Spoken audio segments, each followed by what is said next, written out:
Quels sont les 5 frais obligatoires du micro-entrepreneur en 2025?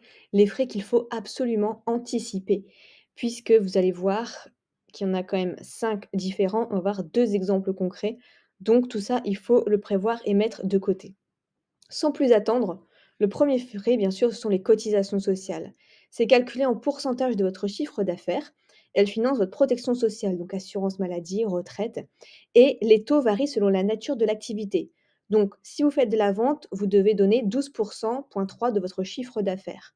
En prestation de service ou artisanale, c'est 21,2. Si c'est autre prestation de service, 21,1. Les professions libérales, 21,2 et les locations de meublés de tourisme classés, 6%. Donc ces cotisations, elles sont déclarées et à payer mensuellement ou trimestriellement, c'est pas facile à dire, via le site de l'URSSAF. Ensuite, deuxième chose à payer, c'est l'impôt sur le revenu. Donc il y a 2 options qui s'offrent à vous. Soit le prélèvement à la source, donc ici, c'est le plus fréquent. L'impôt, il est calculé vraiment sur la base de votre chiffre d'affaires après application d'un abattement forfaitaire. Ou alors le versement libératoire, sous condition, c'est un pourcentage fixe de votre chiffre d'affaires qui est prélevé en même temps que vos cotisations sociales, donc tous les mois ou chaque trimestre. Si vous prenez le versement libératoire, on va prendre 1% si vous êtes en vente, 1,7 en prestation de service, 2,2 les autres prestations de service. Et le choix entre ces options, ça dépend de votre situation personnelle et de votre chiffre d'affaires. Je vous renvoie sur cette vidéo astuces financières pour micro-entrepreneurs pour voir si c'est mieux ou pas pour vous de prendre le versement libératoire parce que vous pouvez faire de sacrées économies. Ensuite, il y a la contribution à la formation professionnelle. Donc cette contribution, elle vous permet de bénéficier du droit à la formation professionnelle. Le taux de la CFP, ça varie selon encore votre secteur d'activité. Donc pour les artisans, on va prendre 0,3 du chiffre d'affaires, commerçants 0,1, prestations de services et professions libérales 0,2. Et c'est prélevé pareil en même temps que les cotisations sociales à l'URSSAF.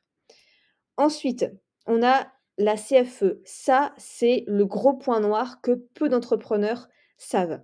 C'est une imposition locale due par toute personne, physique ou morale, qui exerce une activité professionnelle non salariée au 1er janvier de l'année d'imposition. En gros, pour tous les entrepreneurs, micro-entrepreneurs. Le montant, il varie en fonction de la commune et de la valeur locative des biens utilisés pour l'activité professionnelle. Donc, même si vous n'avez pas de locaux, vous payez quand même la cotisation foncière des entreprises. Donc en moyenne, c'est entre 250 et 1 000 € par an. Donc il faut quand même les avoir de côté. Les micro-entrepreneurs sont redevables de la CFE, même en l'absence du coût de local professionnel dédié. Et elle est à payer au mois de décembre. Donc souvent, c'est tout d'un coup au mois de décembre. Donc, encore une fois, il faut savoir anticiper.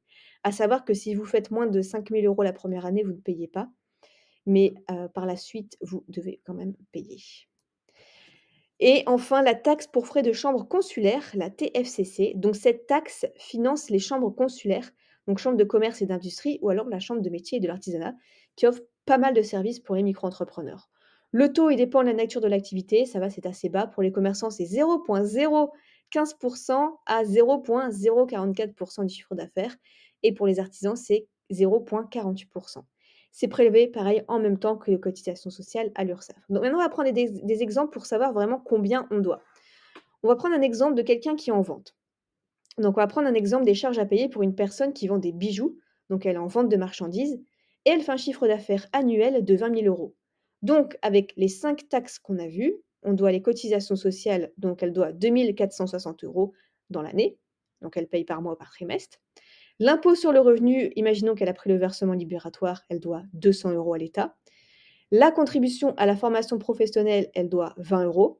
La taxe pour frais de commerce, la taxe pour frais de chambre consulaire, 3 € et la CFE, elle doit 300 €. Donc en tout, elle doit quand même 2 983 € et ça représente quasiment 15% de son chiffre d'affaires. Un exemple avec quelqu'un qui est en prestation de service, on va prendre un livreur par exemple. Donc il est en activité, il est en prestation de service et il a un chiffre d'affaires annuel de 18 000 €. Donc cotisation sociale, il va devoir à l'année 3 816 €. L'impôt sur le revenu, il a pris par exemple le versement libératoire, 306 €. La contribution à la formation professionnelle, 36 €. La taxe pour frais de chambre consulaire, 86,40 € et la CFE, 300 €. Donc en tout, sur 18 000 €, il devra quand même redonner 4 544 € et ça représente tout de même un quart de son chiffre d'affaires, soit 25,25 % de son chiffre d'affaires. Donc comme ça, vous avez un peu une idée de qu'est-ce qu'il faut anticiper comme frais. Certains sont vus en fonction de votre chiffre d'affaires, d'autres non.